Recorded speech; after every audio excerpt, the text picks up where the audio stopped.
जय श्री राम दोस्तों, आपके अपने चैनल मिस वैष्णव पर आपका हार्दिक स्वागत है। आज हम बात करेंगे गंगा दशहरा पर्व पर। साल 2024 में गंगा दशहरा कब मनाया जाएगा, साथ ही गंगा दशहरा पर्व का धार्मिक महत्व भी जानेंगे। तो आइए वीडियो शुरू करते हैं। उससे पहले आपसे एक छोटा सा अनुरोध है, यदि आप हमारे चैनल पर नए हो तो प्लीज़ हमारे चैनल को सब्सक्राइब कर लीजिए। पौराणिक कथाओं के अनुसार सृष्टि के निर्माता ब्रह्मा जी के कमंडल से राजा भगीरथ द्वारा देवी गंगा के धरती पर अवतरण दिवस को गंगा दशहरा नाम से जाना जाता है। धरती पर अवतरण से पहले देवी गंगा स्वर्ग में ही निवास किया करती थी। तो ऐसा क्या हुआ कि देवी गंगा का धरती पर अवतरण हुआ, इस पर भी हम आगे बात करेंगे। दोस्तों, गंगा नदी भारत की सबसे पवित्र नदी है। इन्हीं के सम्मान में इन्हें गंगा मैया या माँ गंगा कहकर पुकारते हैं। गंगा मैया भारतीय संस्कृति की प्रतीक व हजारों साल की आस्था की पूंजी है। वहीं शास्त्रों की माने तो गंगा का पानी अमृत के समान है, मोक्ष प्रदान करने वाला है। गंगा मैया इतनी पावन है कि इनकी महिमा का बखान करना आम बात नहीं है। गंगा मैया की महिमा अपरंपार है। गंगा दशहरा के दिन भक्त देवी गंगा के पृथ्वी पर अवतरण का धन्यवाद करने हेतु उनकी विशेष पूजा करते हैं तथा गंगा जी में डुबकी लगाकर स्वयं को पवित्र करते हैं। दान, पुण्य, उपवास, भजन व गंगा मैया की आरती का आयोजन करते हैं। आम बोलचाल की भाषा में गंगा दशहरा पर्व को गंगा दशमी भी कहते हैं। इस दिन हजारों भक्त प्रयागराज में, हरिद्वार, ऋषिकेश में, वाराणसी में, पटना में व गंगा सागर में स्नान कर स्वयं को पवित्र करते हैं। गंगा दशमी के दिन वाराणसी व हर की पेड़ी हरिद्वार में होने वाली गंगा आरती विश्व प्रसिद्ध है। इस दिन भक्त यमुना नदी को भी गंगा मैया मानकर यमुना नदी के पास बसे पौराणिक शहर जैसे मथुरा, वृंदावन में स्नान करते हैं। कई स्थानों पर गंगा दशमी के उपलक्ष्य में भक्तों द्वारा लस्सी, शरबत, ठंडाई, ठंडा पानी व शिकंजी जैसे पेय पदार्थ, साथ में जलेबी, मालपुआ, खीर व फल, तरबूज आदि वितरित किए जाते हैं। भारत में कई स्थानों पर पतंग उड़ाकर गंगा दशहरा पर्व मनाया जाता है। हर वर्ष निर्जला एकादशी के ठीक एक दिन पहले गंगा दशहरा पर्व मनाया जाता है, यानी ज्येष्ठ मास के शुक्ल पक्ष की 10वीं तिथि को ही गंगा दशहरा पर्व मनाया जाता है। साल 2024 में गंगा दशहरा पर्व 16 जून दिन रविवार को मनाया जाएगा। वैदिक पंचांग अनुसार ज्येष्ठ मास के शुक्ल पक्ष की 10वीं तिथि की शुरुआत 16 जून रविवार में रात्रि 2:32 पर होगी तथा समापन 17 जून दिन सोमवार को सुबह 4:45 पर होगा। ऐसे में उदय तिथि अनुसार गंगा दशहरा पर्व 16 जून रविवार को मनाया जाएगा। वर्तमान समय में मनुष्यों से जाने अनजाने में कई पाप कर्म हो रहे हैं। उन पापों से मुक्ति के लिए माँ गंगा की साधना अवश्य करनी चाहिए। इस दिन दान करना भी अत्यंत शुभ फलदायी होता है। गंगा दशमी पर्व पर गरीब व जरूरतमंद लोगों को दान करने का विशेष महत्व बताया गया है।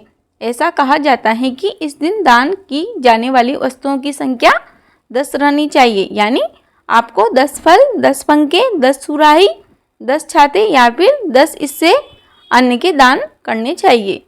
ऐसा करना अति उत्तम होता है। दोस्तों, ये था गंगा दशहरा पर्व का धार्मिक महत्व। अब हम आगे वीडियो में गंगा दशहरा पर्व की कथा सुनेंगे। उससे पहले आपसे एक छोटा सा अनुरोध है, यदि आपको यह जानकारी अच्छी लगी हो तो प्लीज़ वीडियो को लाइक करें व कमेंट बॉक्स में जय गंगा मैया अवश्य लिखें।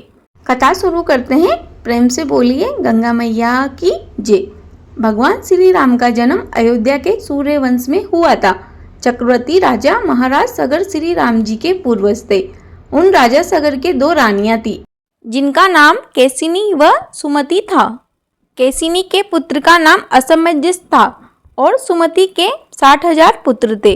असमंजस के पुत्र का नाम अंशुमान था। राजा सगर के असंजम सहित सभी पुत्र अत्यंत उद्दंड व दुष्ट प्रकृति के थे, परंतु पौत्र आयुष्मान, धार्मिक व देव गुरु पूजक था। एक बार महाराज सगर ने अश्वमेध यज्ञ का अनुष्ठान किया और उसके लिए घोड़ा छोड़ा।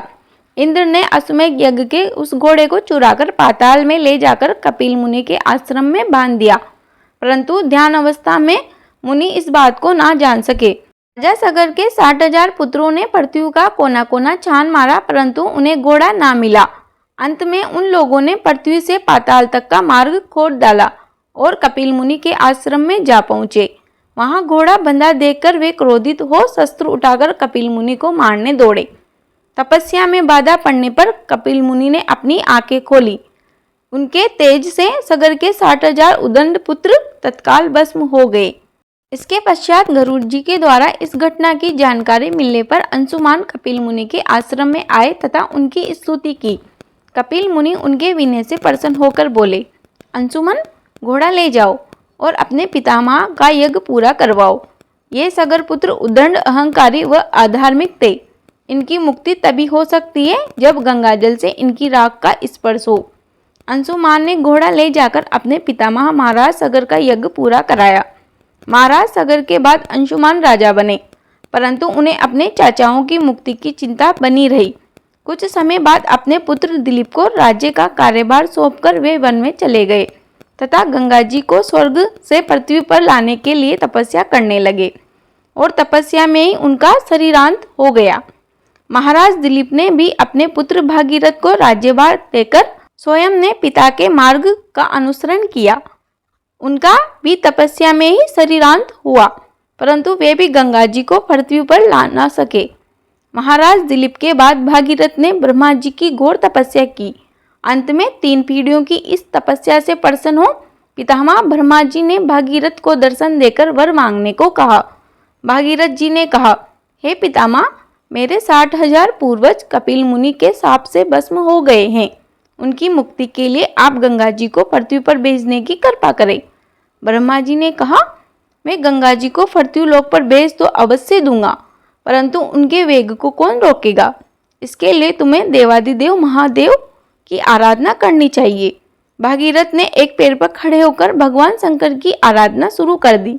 उनकी तपस्या से प्रसन्न होकर भगवान शिव जी ने गंगा जी को अपनी जटाओं में रोक लिया और उनमें से एक जटा को पृथ्वी की ओर छोड़ दिया।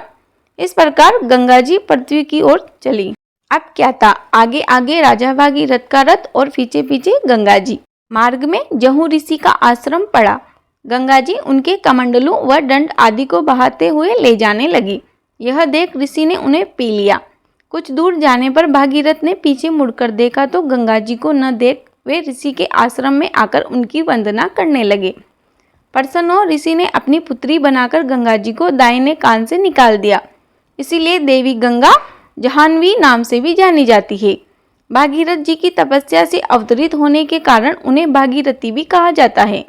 इसके बाद भगवती भागीरथी गंगा जी मार्ग को हरा भरा सह्य श्यामल करते हुए कपिल मुनि के आश्रम में पहुंची, जहां महाराज भागीरथ जी के 60,000 पूर्वज भस्म की डेहरी बने पड़े थे।